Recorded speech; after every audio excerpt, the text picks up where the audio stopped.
Now to tourism in South Mississippi and across the state. Yeah, Cruisin the Coast wrapped up a week ago, having a major, huge impact. Joining us now to talk about all this, Visit Mississippi Chief Marketing Officer Katie Coates from Jackson. Thank you for joining us. And so Cruisin the Coast is just getting bigger and bigger every year. It breaks the record for registered vehicles. You're here on the coast, you just see the cars and the people everywhere. So kind of initially, the event ended a week ago. Can you get any estimates as far as the overall economic impacts of Cruisin the Coast from this year? Sure. So Visit Mississippi receives some reporting for our friends and partners at Cruisin the Coast, and they do a big economic impact study every 5 years. And we're a little bit out from that. The last official numbers we got are from 2021. But according to that study, the impact of cruising to the whole state of Mississippi was $36.1 million. And that was up $28 million from 2016. So we know that this most recent study that's coming up is definitely going to be more than that. We've got record-breaking numbers this year with over 10,000 cars registered from 42 states and 4 countries outside of the U.S. Yeah, obviously that's a lot of people. We knew about it from the gridlock, and also with all the people that came into the coast. It was wall-to-wall people, events going on just about every single day. Is that one of the biggest as far as statewide goes now? Because remember when it started way back in '96, it was kind of small. It's grown. That's got to be one of the biggest ones you guys see on a yearly basis, right? Absolutely. And, you know, it touches all 3 counties, all 12 cities. And so all of these figures that we're talking about, the economic impact, hopefully is going directly to local restaurants and hotels and all the different shops. Is there anything comparable? I know probably the college football games in Oxford or Starkville bringing so many people into the state. We're talking many thousands of people there. But does anything else compare as far as consistently bringing people back year after year in the state? Like you said, you know, university sports, a couple other events. We're actually getting ready for the National Folk Festival, which is the oldest multicultural festival of traditional arts in the nation. It's coming to Jackson beginning in November, actually, the 7th through the 9th, and it'll be here for the next 3 years. We're expecting a lot of visitation for that, but as far as just an annual event, Cruisin the Coast is definitely the top.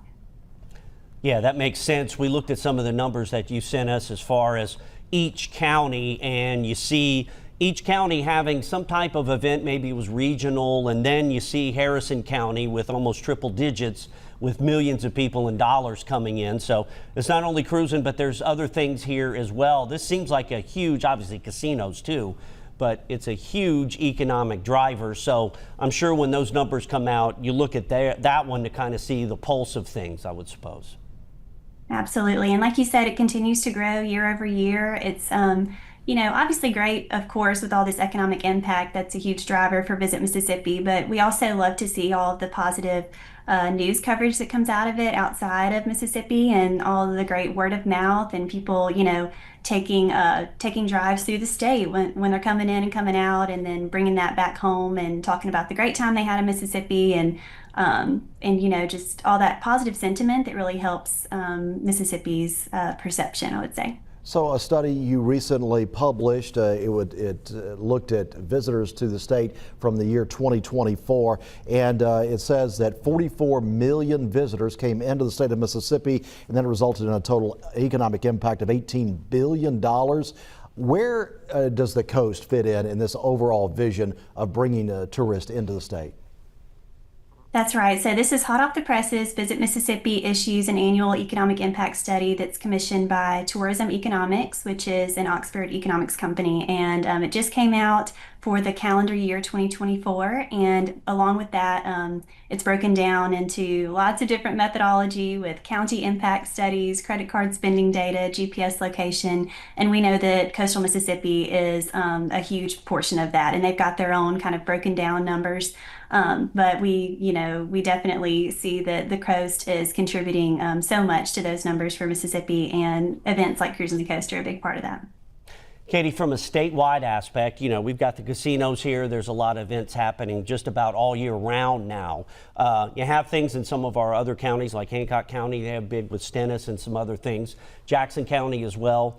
How do some of the other counties here in the state, maybe some of the smaller ones, how did they get in on that? Maybe with local and regional festivals, things like that? Absolutely. So there are what we call DMOs, destination marketing organizations, all throughout the state. They're commonly known as like a Visit Oxford or Visit Starkville because we mentioned the universities earlier. But we have so many great attractions and events to share in Mississippi. We all work together to advertise outside of the state and bring some new money in and share with people what we've got going on in Mississippi and try to get our share of the visitation in the Southeast and nationally and even internationally. As far as an economic driver in the overall picture of the state, where does tourism fit in? We are the fourth largest industry in the state, and we see those numbers continue to climb each year. And it's a great testament to our tourism industry's collective efforts in making a difference and fueling our economy and really supporting thousands of jobs. We saw with our latest economic impact study a 1.6% increase this past year, and that brings the total jobs supported by the tourism industry to more than 136,000. And so that's everyone from traditional hotel employees, restaurants, things like that, but also any kind of hospitality workers, people who are working at gas stations and things like that. So it's really a huge impact for our state. The hospitality state, welcoming in visitors, it's a perfect fit, right? And also, Katie, Visit Mississippi was invited afloat to take part in the Rose Bowl parade coming up again this year. I know we're looking forward to that coming up on New Year's. Katie Coates, thank you so much for joining us. Thank you.